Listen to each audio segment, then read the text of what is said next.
এই ভিডিওতে আমরা জানব 2025 সালে পৃথিবীর শীর্ষ 10 অর্থনৈতিক দেশের তালিকা, যা আন্তর্জাতিক মুদ্রা তহবিল আইএমএফ এর মাধ্যমে প্রকাশিত হয়েছে। প্রথমে আমরা বাংলাদেশের অর্থনৈতিক অবস্থানটি দেখব, তাহলে আমরা বুঝতে পারবো আমাদের চেয়ে ওই দেশগুলো অর্থনৈতিকভাবে কতটা সম্পদশালী।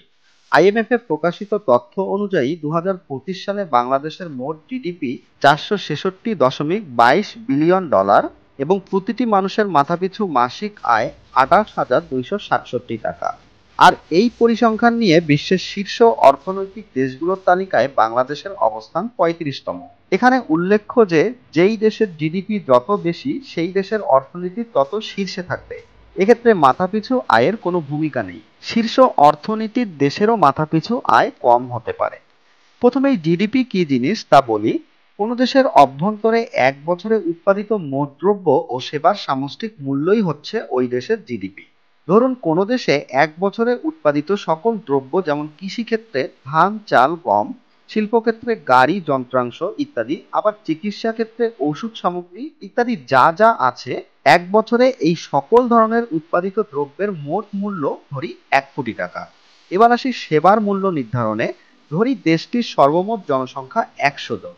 এই 100 জন তো কোনো না কোনো পেশায় যুক্ত, যেমন কেউ ডাক্তার, কেউ ইঞ্জিনিয়ার, কেউ চাকুরিজীবী, অর্থাৎ প্রত্যেকে কোনো না কোনো সেবামূলক কাজে যুক্ত থাকে এবং তারা তাদের কাজের জন্য মাসিক বেতন পায়, অর্থাৎ তাদের এই কাজের একটা অর্থনৈতিক মূল্য রয়েছে।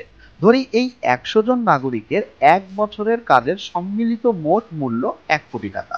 তাহলে এখন দেশটির জিডিপি হিসেব করলে দাঁড়াচ্ছে দেশটির এক বছরে উৎপাদিত মোট দ্রব্যের মূল্য 1 কোটি টাকা, আবার 100 জন নাগরিকের এক বছরের কাজের সম্মিলিত মূল্য 1 কোটি টাকা, সর্বমোট 2 কোটি টাকা। অর্থাৎ দেশটির জিডিপি 2 কোটি টাকা, যা বাংলাদেশের ক্ষেত্রে আমরা পেলাম 466.22 বিলিয়ন ডলার। আশা করি জিডিপি জিনিসটা কি বুঝতে পেরেছেন। এই জিডিপি কিন্তু একটি দেশের অর্থনীতি কতটা শীর্ষে রয়েছে তা নির্ধারণ করে। তাহলে এবার আমরা বিশ্বের শীর্ষ 10টি অর্থনৈতিক দেশের তালিকা দেখে নিই। বিশ্বের শীর্ষ অর্থনৈতিক দেশের তালিকায় 10 নম্বরে রয়েছে ব্রাজিল। ব্রাজিলের মোট জিডিপি 2.31 ট্রিলিয়ন ডলার। এখানে 1 ট্রিলিয়ন সমান 1000 বিলিয়ন। সেই হিসেবে বাংলাদেশের 466 বিলিয়ন ডলার জিডিপিকে ট্রিলিয়নে প্রকাশ করলে হবে 0.466 ট্রিলিয়ন, যেটা ব্রাজিলের ক্ষেত্রে আমরা দেখলাম 2.31 ট্রিলিয়ন। অর্থাৎ ব্রাজিলের মোট সম্পত্তির পরিমাণ বাংলাদেশের চেয়ে প্রায় 5 গুণ বেশি। ব্রাজিলের প্রতিটি মানুষের মাসিক আয় গড়ে বাংলাদেশি টাকায় প্রায় 1,10,000 টাকা। তালিকার 9 নম্বরে থাকা দেশটির নাম হচ্ছে কানাডা। কানাডার মোট জিডিপি 2.33 ট্রিলিয়ন ডলার, অর্থাৎ কানাডার জিডিপি বাংলাদেশের চেয়ে প্রায় 5 গুণ বড়। গড়ে কানাডার প্রতিটি মানুষের মাসিক আয় বাংলাদেশি টাকায় প্রায় 5,68,000 টাকা। তালিকার 8 নম্বরে থাকা দেশটির নাম হচ্ছে ইটালি। ইটালির মোট জিডিপি 2.46 ট্রিলিয়ন ডলার, যা বাংলাদেশের চেয়ে প্রায় 5.3 গুণ বেশি।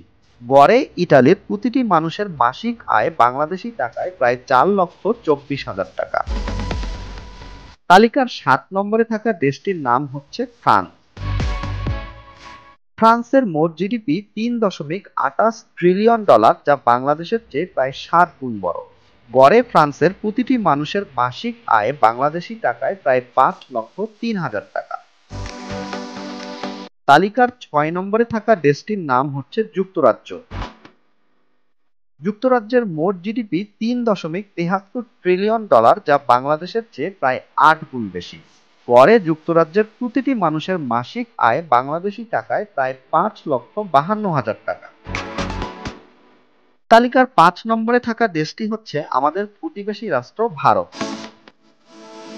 ভারতের মোট জিডিপি 4.27 ট্রিলিয়ন ডলার, অর্থাৎ ভারতের মোট সম্পত্তি বাংলাদেশের চেয়ে প্রায় 9.2 গুণ বেশি। গড়ে ভারতের প্রতিটি মানুষের মাসিক আয় প্রায় 29,890 টাকা। যদিও ভারত তার আয়তন ও সম্পদের কারণে শীর্ষ 10 অর্থনৈতিক দেশের তালিকায় পড়ে, কিন্তু জনগণের মাসিক মাথাপিছু আয়ের দিক থেকে দেশটির অর্থনীতি প্রায় বাংলাদেশের সমান। তালিকার 4 নম্বরে থাকা দেশটির নাম হচ্ছে জাপান। জাপানের মোট জিডিপি 4.39 ট্রিলিয়ন ডলার, অর্থাৎ জাপানের অর্থনীতি বাংলাদেশের চেয়ে প্রায় 9.4 গুণ বড়। গড়ে জাপানের প্রতিটি মানুষের মাসিক আয় বাংলাদেশি টাকায় প্রায় 3,62,000 টাকা। তালিকার 3 নম্বরে থাকা দেশটির নাম হচ্ছে জার্মানি। জার্মানির মোট জিডিপি 4.92 ট্রিলিয়ন ডলার, যা বাংলাদেশের চেয়ে প্রায় 10.6 গুণ বেশি। গড়ে জার্মানির প্রতিটি মানুষের মাসিক আয় বাংলাদেশি টাকায় প্রায় 5,88,000 টাকা। তালিকার 2 নম্বরে থাকা দেশটির নাম হচ্ছে চীন। চীনের মোট জিডিপি 19.53 ট্রিলিয়ন ডলার, যা বাংলাদেশের চেয়ে প্রায় 42 গুণ বড়। গড়ে চীনের প্রতিটি মানুষের মাসিক আয় বাংলাদেশি টাকায় প্রায় 1,41,000 টাকা। তালিকার 1 নম্বরে থাকা দেশটির নাম হচ্ছে মার্কিন যুক্তরাষ্ট্র। যুক্তরাষ্ট্রের মোট জিডিপি 30.34 ট্রিলিয়ন ডলার, অর্থাৎ মার্কিন যুক্তরাষ্ট্রের মোট সম্পত্তির পরিমাণ বাংলাদেশের চেয়ে প্রায় 65 গুণ বেশি। গড়ে যুক্তরাষ্ট্রের প্রতিটি মানুষের মাসিক আয় বাংলাদেশি টাকায় প্রায় 9,11,000 টাকা।